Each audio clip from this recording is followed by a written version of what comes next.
All right. It looks like, yeah, people are rapidly joining. So again, campers, welcome. Happy to have you guys here. We're gonna get right into this. I know you guys can probably see already our special guest. I know you've heard about him.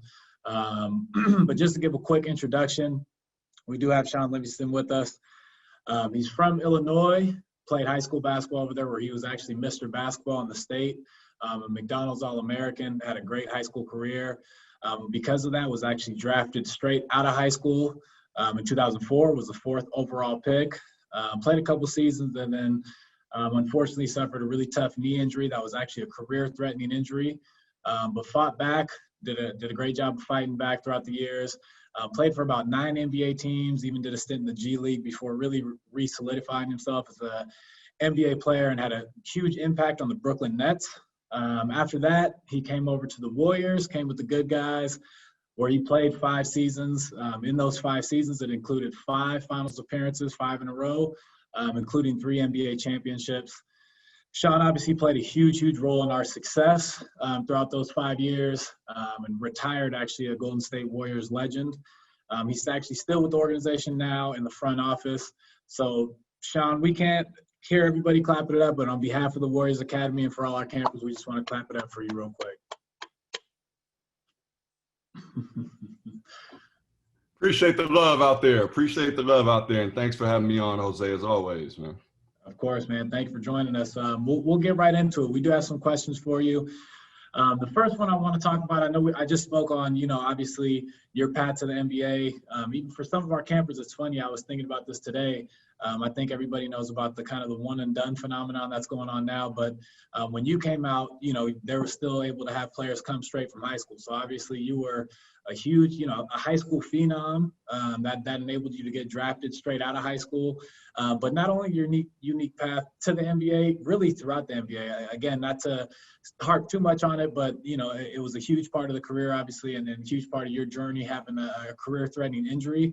And it obviously took, a lot of fight, your talent, your skill, the perseverance for you to fight back and come back through that injury and not only just play basketball again, but obviously get to the highest level and play in the NBA. So I wanted to see if you could speak on kind of what that journey taught you, how it helped you. Obviously, there was a lot of challenges, and what our youth players can kind of take away from, in my opinion, probably one of the most inspiring sports stories out.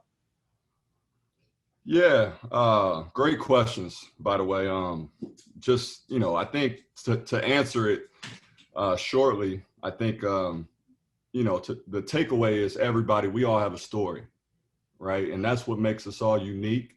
All of the campers, everybody's different, come from different places, different backgrounds. And I think for myself, it was embracing the struggle, embracing the fact that, as a high school kid, even a young kid, I was highly touted. I went to all these different camps, none of them as good as the Warriors camps, but, they were, just a lot of different phenom camps, skills, elite camps, all these different skill camps just to get out there, compete, competition. With that came notoriety. With that, just came a lot of clout or whatever. And whether it was warranted or not, that kind of followed me. It was my reputation. It was my story, leading up to the NBA. And then, coming into the NBA, what I realized is I had to recreate myself all over. You have to prove yourself. Nobody cares about what you did. It's about doing it at this level, each level you go to. And then once I suffered the setback with my injury, it was a humbling experience. It was catastrophic for myself physically, emotionally, mentally, all of those things, psychologically. But I'm grateful for that. And that leads me back to what I was saying about just embracing that struggle, embracing my story, embracing what happened to me. And I'm grateful for that because, I do believe that's kind of, that helped give me and push me into a different place mentally, spiritually, with my faith, right? Having to believe in yourself when the chips are down, people telling you can't, you can do this or you can't do that. Ultimately, it matters what you think about yourself, right? So, I mean, I guess that's my message to the campers is, you know, love yourself first and obviously embrace your story. Absolutely, man. Well again, you know, I think something we can all take away from that is obviously how inspiring it is to see how you bounce back. And again, not just the physical toll, but obviously, you know, you had to be very mentally tough, the belief you had in yourself. So I think it's a very inspiring story and something that we, you know, everybody, although we may not go through that same stuff, everybody goes through some struggles and some adversity and how to learn from and bounce back from it. So we thank you for that, obviously, for being the example in that aspect, man. We touched on obviously your 5 seasons with us, the huge success, huge team success, 5 finals appearances in a row, 3 championships, something that's super, super, super rare.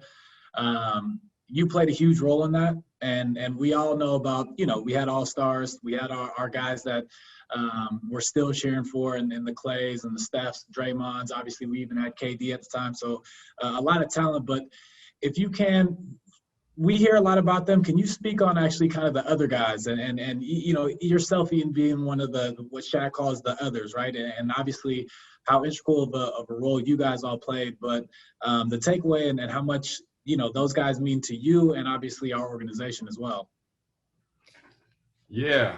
Oh man, I'll be here all day talking about it, to be honest.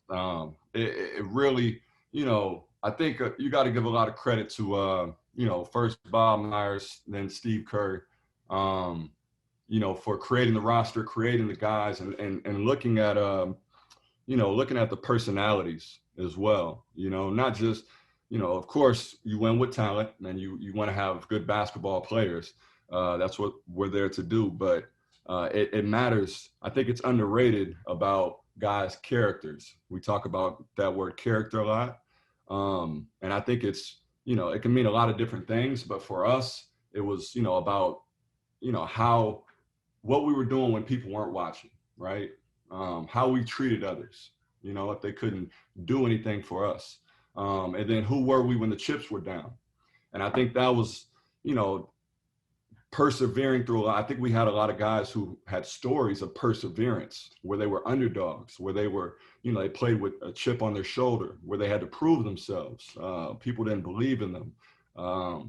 You know, and then you put enough of those guys around each other that happen to be, you know, still humble guys and good dudes. I think you have that right mix of chemistry, if you will.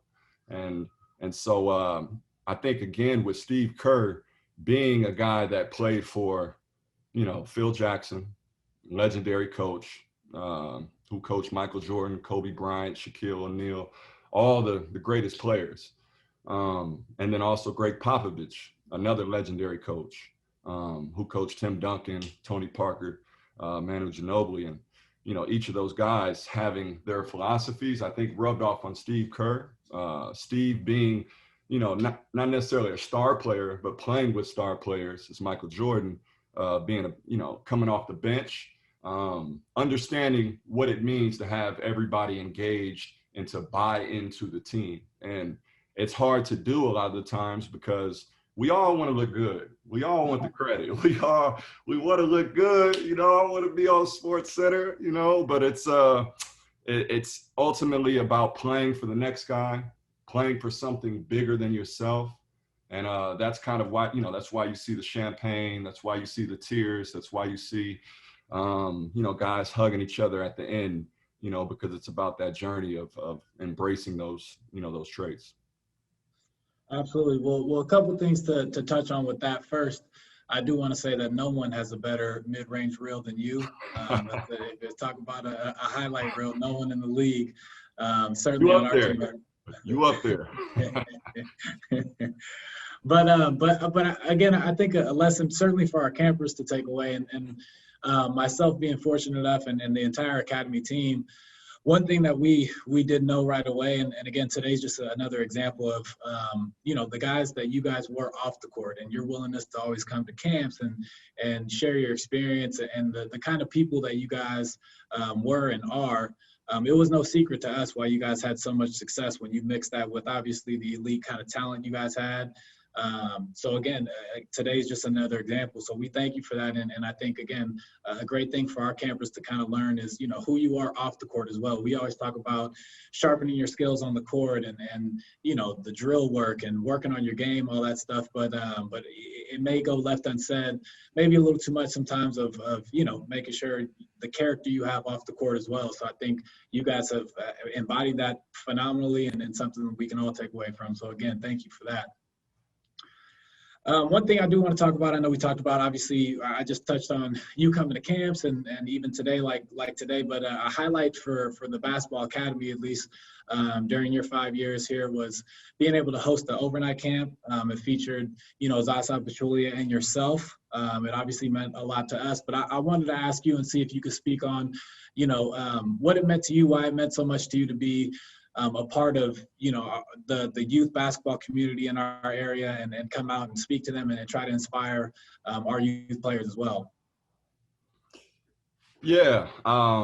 So for myself, I had the pleasure to host basketball camps early on when I got drafted. I mean, we're talking almost 20 years ago.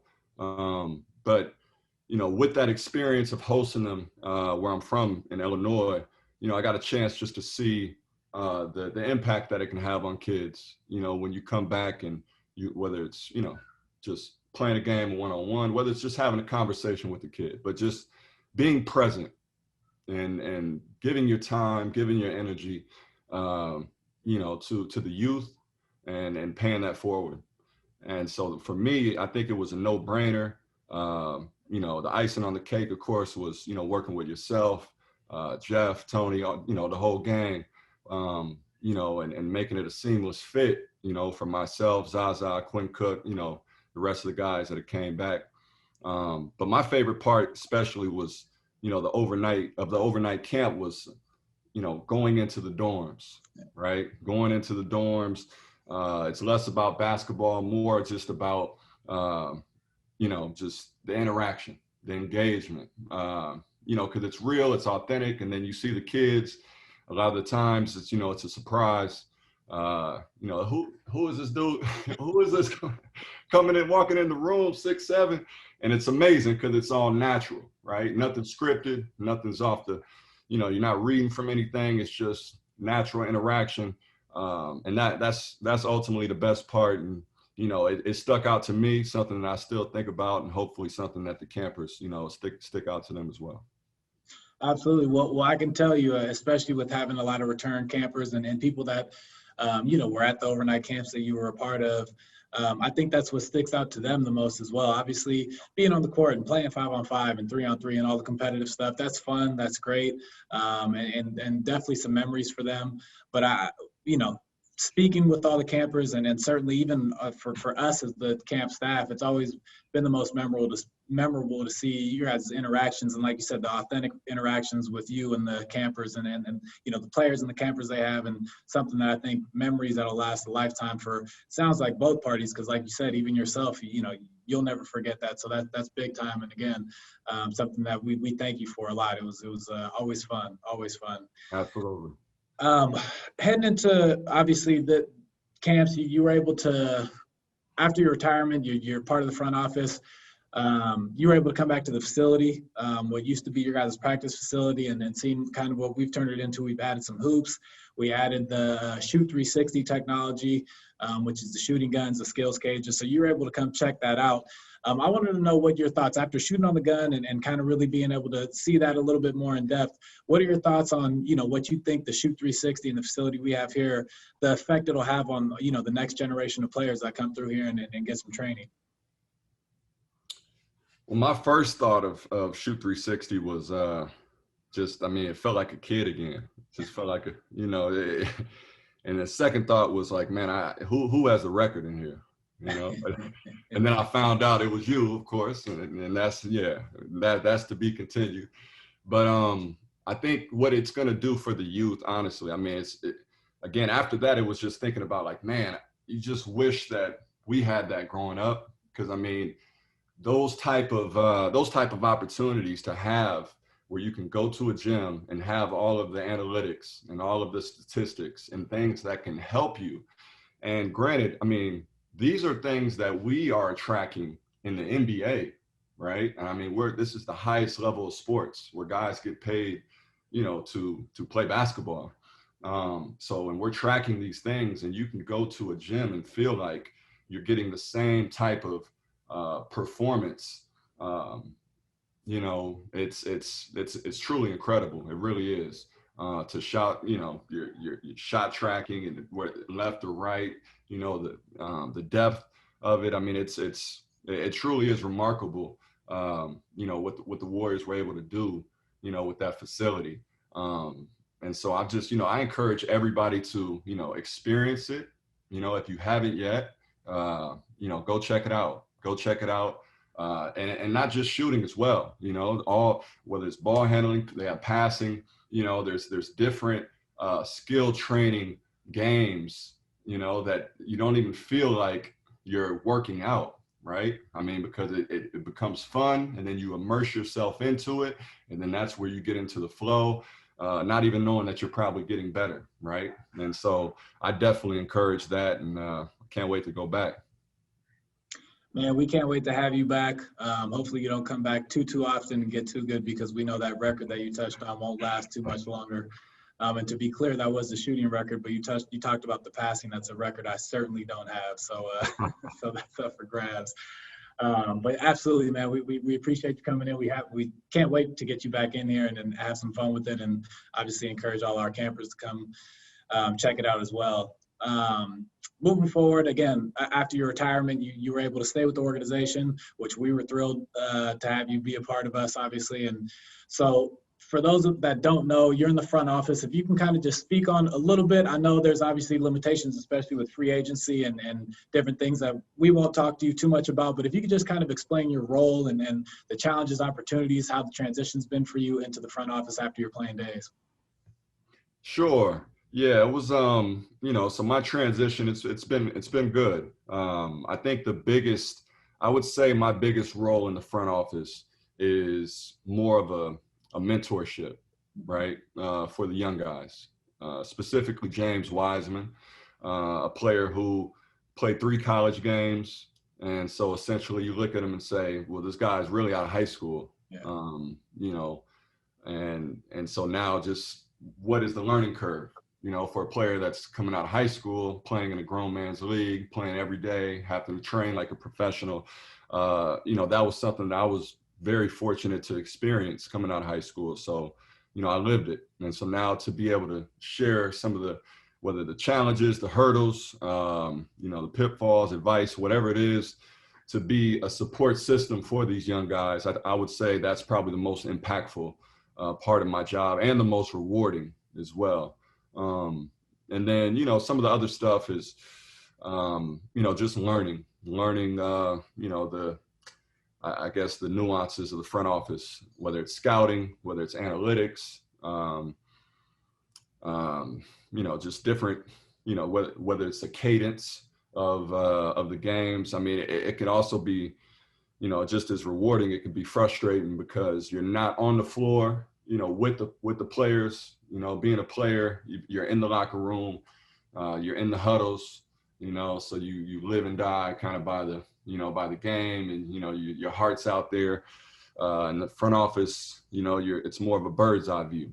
And so, a lot of emotions can be swirling. I'm sure Zaza could speak to that, where you just, you want to go down there and wring somebody's neck or just give them a hug or whatever it is. And it's like, you can't do that the same way. But all in all, it's been a great learning experience. Last year was weird because of COVID, but I think this year, hopefully, it'll be a better season for everybody.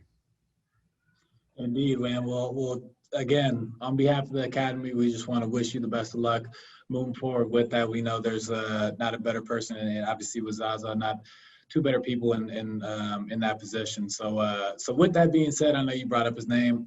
We do have another Warriors legend on here. I want to turn it over real quick to Zaza, your guy Zaza. I think he has a question or two for you as well. Let's go. My guy Dad, I have not only seen you like for a couple hours, I guess, right? but that's why Warriors Academy is amazing, to bring people like yourself to share the story and share the experience, with the world. And that's so important. You said one thing, like, I wish I had, growing up, you had the opportunity to have like technology like Shoot 360. I would say the same thing. I wish growing up I had somebody like yourself, to give me, like, to learn, to hear from, right? I mean, inspiration and motivation is huge, and you're the one of the best doing it. And I was honored and fortunate to be your teammate, and that's how we built the relationships. And now I can call you my friend, and it's amazing. That's what I love with this game. Can you share with youth and with our listeners, how you describe, like, the good teammate? What do you expect from your teammate? I think basketball is a sport where it's a team sport. There's 15 guys in the locker room, and you mentioned about importance of character. How you describe the good teammate? Yeah, great question, man. I think this is an important one as well for the youth. What is it to be a good teammate? I think a good teammate, in my eyes and in my viewpoint, I believe that, it's more about being positive when things are not going your way, right? I think that's the hardest thing for us all to do, to try to figure out, okay, man, I just threw my teammate a perfect pass, like a perfect dime, and everybody, the whole crowd, oohed and ahed, and then they missed the layup or missed the shot. Are you going to yell at them the next time down? Are you not going to pass them the ball? Are you going to make them feel less than, or are you going to encourage them, and say, hey, that's all right, let's go. You can do it. You got this. I think that's number one. And I think that's the hardest thing for us all to do because, we're competitive, or we want things to go our way so bad. And then the other parts of being a good teammate, I think it's just, being there, just being present. Things are not always going to go your way, but it's just encouraging your teammates, picking them up, staying positive, staying vocal, with them. And I think I would say that's the most important part, start there, the next time you feel yourself wanting to, get angry, get mad, or say something negative to your teammate, even if they deserve it, try doing the opposite, and see what happens, right? And then enough of those, you move the margin just a little bit, and then over time, I think good things start to happen. I couldn't hear a better answer, and I wasn't expecting less. And that there's nothing better than have a feeling of that somebody has your back, and vice versa, that you feel like you gotta have somebody's back. We together in this thing. So appreciate it for your answer, Dad. You're amazing, my man. And I'll let other coaches ask some questions, but thank you. The best teammate ever. We appreciate that. Again, just seeing you two speak and interact, it's again pretty obvious as to why, throughout those 5 seasons while you guys were teammates, there was so much success because of things you just touched on, Shaun, and being a great teammate, and even the fact that Zaza asked that question and really wanted to highlight what a great teammate is. Again, it just kind of exemplifies and shows us why there was so much success. So with that being said, we did have some campers. Obviously, a lot of campers are watching right now, and we had some campers turn in some questions. So Shaun, on behalf of our campers, I wanted to, I'll start us off and just kind of ask you some questions that they turned in. Before that, I did want to just shout out a couple of our campers that are on here listening from the high potential camp that we're doing this week. We have Camden, Taro, Jacoby, and then Zachary Sparks wanted to ask a question. And again, I think, we touched on the other guys, but he definitely wanted to know, how did it make the game more fun playing with the trio like Steph, Draymond, and Clay? Man, it made life more fun. No, man. I mean, we talked earlier about the others, and I mean that's very, very important part. But I mean, ultimately, what it comes down to is, the players that we had, those three guys. You need great players to take you where you want to go, and not only were those guys great players, they're great human beings. And you see the type of person Zaza is coming on and the type of teammate he was. But I think that's it starts with your best player. It starts with your best players. And Steph Curry, he embodies that through and through. We all kind of know the story, but just to really cement it, I mean, he really is who he says he is. He's that same person every day. It's hard to be. I know I'm not the same person every day. I try to be, I'm not, I try to be, but it's like this man really, he's so consistent with his approach, with his humility, and I mean, I don't know. I mean, how do you do that to be that good and to be that humble as well? It really is an art, I would say, because to be the best at the level that we're playing at. And I mean, you guys know all the names of the players. Some of these guys they'll go down as some of the greatest of all time. And I mean, he's one of them, and I mean, to reach that level, I think you need a certain level of ego, if you will. And, for him, he sheds his ego, when he's off the court, and when he's in the locker room and when he's a teammate. And I think it allows everybody else to just be themselves. It allows everybody else in the whole locker room just to kind of flow. Same with Klay Thompson. He has kind of a different personality where, he's just so carefree, and I just, I just love, he has this spirit, that's just so carefree. But, obviously he's elite at what he does. So it can be intimidating, to other players, other people. But he's welcoming. And then Draymond, it's kind of the heart and soul and the glue to those guys, right? He has that fire and that spirit that really is unmatched, on a level of guys that I've ever played with. I mean, I probably can put, less than a handful of guys, that has that will to win. That's what I would call it,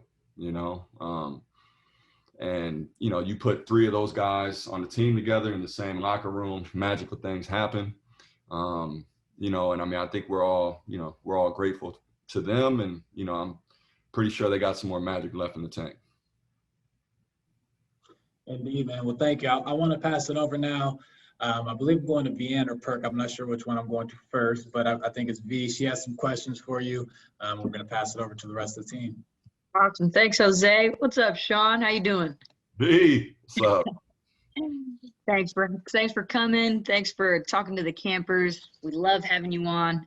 But I was at the facility last week at camp, so just want to shout out a few of the kids out there. We had Salvador, Alana, and Andy. I see they're here in the webinar, but we have a question from Rodney Smith.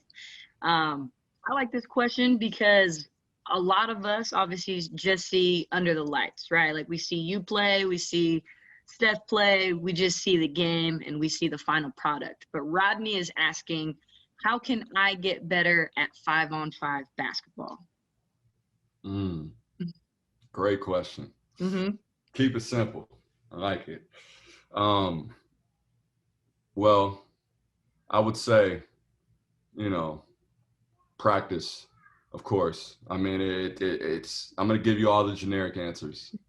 I'm going to give them all the generic ones, all the boring ones, but it really is true. The more you do something, it's kind of the 10,000 hours rule, if you will, from, there was the author, Malcolm Gladwell, that wrote a book called Outliers. And he talked about if you do something for 10,000 hours, that's the minimum requirement to be an expert or a professional. And it really is, practicing. Now you want to practice the right things. And so, you want to listen to, your counselors and coaches like V and Jose and, people that know, what they're doing. But it really is the boring stuff, practicing over and over and over and over and over and over and over and over and over, before you can start to get a little bit better, right? And then you may not be where you want to be, but it's just, again, and then from there, I think, playing, once you're practicing, once you're working on whether it's drills, whether it's your shooting, you need to have the feel of playing 5-on-5, of play 3-on-3, play 2-on-2, but the more you play, I think the more I played as a kid, the better that my feel for the game came in, as far as when to shoot, what's a good shot, what's a bad shot, what's a good pass, a bad pass. I mean, just the feel, for the game. And I just think that comes with repetition. And again, so repetition in your practice and your drills. And I would say also with that, be intentional, right? What do you want to get out of this? Are you just there to just be there, or are you there, you really want to get better? And then, say it out loud, write it down to yourself, start, be intentional with it, with what you're doing. And then you put it into action, and then you do it over and over again to try to get those 10,000 hours. So hope that helps, man. I think, the coaches and all of us directors always say fundamental stations is the most important part of the day. So I think it holds a little bit more weight when you say it, Shaun. So hopefully the campers who I have tomorrow and the campers we have coming to camp tomorrow will take that and just bring their 100% to station. So love that. I am going again. So I have a back-to-back question. I was also at Thrive City, outside of Chase Center. I don't know if you saw it, but we have a couple courts set up out there. We got some kids hooping. So just want to shout out JP, Rylan, Harry. We have a question from Tanae Rye. And this question is, what are some exercises or things that we can do to improve our bodies? Can you list some of your favorite mobility drills? Wow. Mobility. I like it. We getting targeted here. I like it. Okay. So as a kid, I wanted to jump like Michael Jordan. So For sure. I used to stand on my steps and do calf raises. That was like that was my thing. My dad used to tell me, you got to get 100 in, if you want to jump like Mike. Everybody wanted to be Mike. I still don't know if it worked or not, but I would say, resistance bands. Okay. Anything with resistance. I'm not sure what the age is, so I don't want to encourage, weightlifting. Sometimes that can be counterproductive. If you're under 16, you're still growing and stuff like that, but it's never too early to work with resistance bands, right? Okay. It strengthens your muscles, and also, it's kind of a counter to lifting weights, so it's more controlled. And then it's, when you start to feel your muscles or your body burning, that means it's working, right? Muhammad Ali has this famous quote about, how many reps does he do, right? When he used to lift weights, and he was like, I don't know. I don't start counting till it starts burning. And, it's like really just pushing yourself. I think it's more of a mentality of pushing yourself when you are working out. But my short answer would be grab some resistance bands. You can work on whether it's your legs, your arms, your back, whatever it is. There's all type of different exercises. You can go on YouTube, people way more qualified than me. But I just started with calf raises, but yeah, that would be my recommendation. Okay. Love it. Well, I'm going to hop off. I'm going to go actually and head to the back and grab my resistance bands. In the meantime, I'm going to swing it over to Limbo. Coach Lim has a couple questions for you. But thank you, Shaun. We appreciate it. Appreciate you, V. All right. See you, Shaun.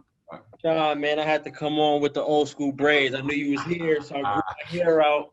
I was like, I got to make sure I got the braids for my guy, man. And, a lot of our campers wasn't around then. There were still thoughts and memories in their parents' minds. But I saw you with the braids, man, so I had to come respect it. That's our era. That's Like, our come era. on now. They don't understand it, man. So, I got a question from our campers at Redwood High School in Larkspur. I want to shout out Mateo, Krish, and Bruno. This is from Jake, and he would like to know, besides Zaza, because we heard him call you, that's your favorite teammate, what other players do you consider your favorite to play with? Oh, man, great question. I'm going to throw you a couple guys that would, you definitely know about, and then I'll throw a couple under the radars. Mm-hmm. So Kevin Garnett. Kevin Garnett definitely was as a teammate, as an opponent, you don't want to be on the other side. Yeah. But as a teammate, definitely somebody who mentored me, encouraged me on and off the court, gave me a lot of game, what to do, what not to do, different things, and mostly how I seen him, how I saw him take care of his body and put in the work as a professional, at the age of 36, 37, when he was kind of over the hump. Kevin Garnett, for sure. Second, I would probably go, of course, I got to shout out Zaza. You said not Zaza. Man, so many of them. Man, I could yell the whole Warriors. Of course, Draymond, Andre, LB, Mo, Spakes, my boys, my guys, Bogues, my guys, all my guys. That's for life. But other than that, I would go Steven Jackson. Stack. Okay. Stack. Yeah. Yes. Steven Jackson, misunderstood, no question about it. One of my favorites. Another one I would go is Sam Cassell. 2 S's, 2 L's. Sam Cassell, absolutely. Mid-range god, definitely wore off on me a little bit. I can tell. Yeah, absolutely. And the last one, I'm gonna go. Oh man, this is getting good right here. I'm digging deep for this one. The last one, I'm gonna go with who was I at? Where was I at? Where is it? So many teams. Milwaukee, Cleveland. Carlos Delfino. Wow. I pulled it out the hat. Wow. I pulled it out the hat. I know I dug deep. Deep. Carlos Delfino. Look him up. You might have to YouTube him. Shooter. Obviously he was came in the league. We came in the league around the same time, played together at the Bucks. Great teammate, warrior, competitor. Just a funny, just one of those funny foreign guys. He had that accent that just, disarmed you. Great sense of humor, great character, somebody you want in the trenches with you. For sure. Well, I appreciate it, big dog. I'll be back to ask another question. I'm going to pass it over to Coach Chanel right now, and I'm sure she got a question for you. Right on. Hi, Shaun. Hey, how's it going? Good, thank you. And thank you so much for being on here with us today. And also Zaza, it's so cool seeing you both connect again. But I'm gonna first shout out some of our campers, Sharush, Dominic, and Emilio from our camp session this week at Pine Valley Middle School in San Ramon, and also all the campers there. This question is from Blake Z. What was your favorite basketball season of your career and why? Oh man, that's an easy one. The first championship year, that it's just, that's automatic, first championship year. I don't know if I have to go into detail of why, but championship, it's like, and then I think, the first one as well, doing it the first time, obviously all of us, 10 years before you win an NBA championship, all that I went through, the whole journey. That's definitely number one, no question about it. And then number two for me, just to give a backup real quick, would probably be my year in Brooklyn. Again, playing with some of the older vets, Kevin Garnett, Joe Johnson, Paul Pierce. I got a chance to learn a lot from them, and it was just it was a fun team. It just felt like an AAU team. It was just a lot of funny personalities and crazy characters. And you get too many of those, it gets a little, it gets a little fiery. But those two for sure. That's amazing. Can you describe that feeling, what it felt like, winning that championship, especially the journey you've had? Can you describe that a little bit? Just feeling the trophy with your teams, getting on stage, what that felt like? Yeah, absolutely. Again, I think the biggest thing was just sitting in the locker room at the end when it was all done. We had all finished spraying the champagne, and it's just kind of sitting in and sinking in, and you're like, wow, like you can't believe it, you really can't believe the feeling and what you just accomplished. And then I think also what I remember was the next day, waking up, because you're just so mentally locked in and engaged that you're like, you're ready. Like, we don't have a game today, like I'm not playing today. Like, I'm ready to get on the bus. I'm ready to get to the routine mentally. And it was just like, wow, like we made it to the top. We made it to the top. And then to do it with the guys that we did it with, that to me, I can't emphasize, that experience when you can experience it with your loved ones and people that, you'll fight for. And, all of us having our journeys, our stories, our personal stories, it made it that much more sweeter. Yeah, definitely a memorable time, and we'll all, kind of always have that memory. So thank you for answering that. I'm actually going to give it back to Coach Lim for another question. Thank you, Shaun. All right. All right, I'm back, big dog. So this question is from our camp out in Santa Cruz. We got our C-Dub, Santa Cruz Warriors. So we had camp at Kaiser Permanente Arena. I want to shout out Johnny, Stella, and Tomas. This question is from Pranav, and it's actually a two-part question. The first part question is, how do you guard quick guards, and what would be your suggestions on how to do so? Oh man, that's a Hooper's question right there. Mm-hmm. Yeah. Well, first, shout out Santa Cruz. And then to answer the question, man, that was a struggle. That was a struggle for me. But I think for me, it was what I got my experience was playing against quick guards, Allen Iverson, Steve Nash, Jameer Nelson, Ben Gordon. These guys were lightning quick. Leandro Barbosa when he was in Phoenix. But for me, it was I was 6'7". I had a 7-foot wingspan. So it was just being able to use the tools and the God-given abilities that I had to my advantage. They guards that were shorter, stockier, quicker than I was. They had that advantage, so I had to give them space, and I had to learn how to play angles. And then I think also for me, just getting that experience and then watching other great defenders, Scottie Pippen, Stacey Augmon, different people, different guys that were long, thin, slender, but also could cover a lot of ground, and could play passing lanes and play angles, and still, you want to give them enough space, so that they don't go by you, maybe give them a step, but you also want to feel like you're guarding because, you got a quick guard that can shoot. Those are the hardest ones to guard because you got to push up.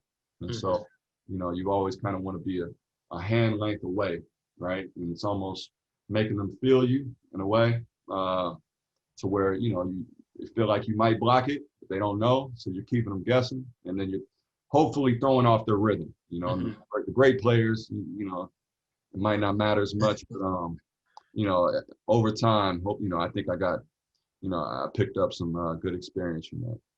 For sure. So his second part of his question, another Hooper's question, you talked about Sam Cassell being the mid-range guy. I know the coaches on here can definitely speak to your mid-range and then how deadly that is. His question is there a secret to how efficient your mid-range jumper has been? Oh man, it's not really a secret. I think it was what I answered. The question that I answered about, the 5-on-5, and it was just practice, man. It was practice. It was over and over and over. Just really perfecting. I mean, for me, at 21, my whole trajectory and my body was different.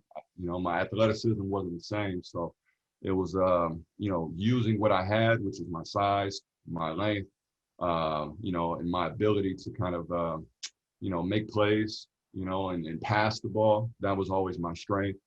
But I had to be able to score, otherwise they weren't going to guard me. They're going to guard everybody else and make my passing harder. So how can I be a threat? And so it was, just, working on that shot. I tell young players, get you one move, get you one. You don't need 100. Steph Curry obviously is an anomaly. He's got 100 moves, counters and things, but it all stems from his jump shot, right? I mean, you got to be up there to guard him. And, so just, get you one move as far as whether it's a post move, whether it's a drop step, whether it's a set shot, where you have to be a threat. Defenders have to honor you, right? And then from there, you can build off of that platform and that foundation. And for me, that was kind of my mid-range game, to be a threat to where it could open up other avenues for passing and playmaking, things that I could do naturally. Perfect, man. Well, I appreciate you as always, man. And like you said, you got to get back in here to come get Jose's record, man. So I'm going to pass it over to Coach Tony, man. He got a question for you. Appreciate you, Shaun. Sir, appreciate you. Yes, sir. What's up, Shaun? How you doing? Tone. They say the old guy for last. Always do. I got the privilege of leading the camp over in San Jose this week. We're at John Muir Middle School. Got some great athletes out there, great kids. Shout out Laura, Colin, Jack, a couple of those other guys. We got this Australian kid there too. He's bonkers, crazy. My question comes from Oliver Evans. Oliver Evans wants to know some advice that you would give a starting player, just kind of starting up in his AAU program, and he's going into his first tournament. What kind of advice can you give him going into that first AAU tournament? I know you've played a lot of games, but it's kind of nerve-wracking to go into one of those. Yeah. First, well, shout out San Jose for sure. Advice on your first tournament: let it all hang out, man. Just let it, just go, have a good time. But I think, no, honestly, I know the nerves. I know, what it's like. You want to do so well. But I mean, at the end of the day, you got to see what you got, all right? And just leave it out there. Don't hold anything back. I think the biggest thing is, we anticipate, then we get in there and it's like, sometimes we don't do what we had in mind, or what we were practicing or what we were thinking, because we can get in our own way. I've experienced that. Other players have experienced that, and I think the biggest thing is just to kind of, just go out there, have fun and play, just give it your all, and it's a cliche answer, but, there's something rewarding about leaving it all out there, and knowing that you gave it your best regardless of the results, and I can tell you it's easier to live with that than to live with the fact that you felt like you had more to give or more to do, or I should have did this, I should have did that, just, man, let it, just go out there and just hoop and play, right? Kind of get out your own way, and the rest will take care of itself. Okay, thank you for that, and thank you for this 50 minutes, man. This has been great. Absolutely. Jose. All right, Shaun, to finish it up, again, thank you for the time. We're going to do some rapid fire questions real quick. This will finish this up. First one, I know you're not necessarily from Chicago, but it brought us to the thought: deep dish or thin crust pizza? Deep dish. You already kind of answered this, so I'll reiterate. Favorite of 3 championships? I believe you said the first one. First. Favorite city to play in? New York. Pre-game music, if you have one artist or just the type of music to get you kind of going for the game. Nipsey Hussle. Love it. Do you have a favorite post-game music? Does it switch? Does it stay the same? It switches up. Okay. Yeah. Favorite shoe to play in or shoes? Ooh, all time? Pro model. Adidas Pro Models. Wow, that's a first for that. Uber. There we go. There we go. We know athletes eat healthy. Our campers, they got to get in the habit of eating healthy as well. But when you maybe have a cheat meal or a post-game dessert, anything like that, what's your favorite dessert to eat? Oh, favorite dessert, apple walnut cobbler. Wow. Great answers. Okay, last one. You have 4 teammates to build a dream team alongside you. You can pick any 4 players on the planet that have ever played ever. I will say this before you answer. Zaza, he had probably our least favorite answer. He picked the entire basketball academy and left out myself. So we won't go there. But again, any players that you have in mind alongside yourself. So it doesn't necessarily have to be like your top 4 players of all time, but who meshes good with you? Who are you picking up? Oh man, y'all ain't thick. That ain't rapid fire, man. That's draft room. I gotta call Bob Myers. That's like I gotta consult. Okay, 4. Man, you gotta go MJ. Honestly, for me, I would always have to go MJ. Hakeem Olajuwon. I said MJ. I'd probably go. Oof. Give me Bird. Give me Bird. What I say? Bird, Magic. No, Bird, Jordan, Hakeem, and I need a 4th. Need a 4th. Ooh, Steph. I'm going Steph. Putting Steph on there. That's a tough team. That's gonna be tough to beat. Right? That's gonna be tough to beat. We got shooters on the wing. We got yeah. I will say I think you guys are gonna beat Zaza's team. I don't know. Y'all been together for a minute. I know, but he left out me. I just want to take a jab, Shaun, man, I can't thank you enough. We really, really appreciate your time coming to spend with us, answer all our questions. A lot of great insight for our campers, obviously for the Academy. On behalf of the Academy and all our campers, man, we just want to thank you so much for the time. Absolutely. Thank you, everybody, for having me on, and good luck, as always.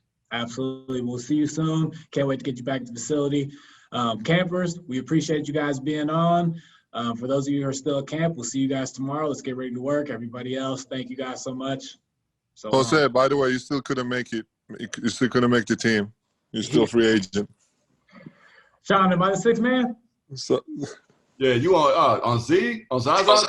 We'll take you. Come on. We got you. Come on over here. I love it. Man, thank you guys so much. Campers, we'll see you guys. Shaun, Zaza, thank you guys so much. We appreciate it. All right, fellas. Thank you. All right.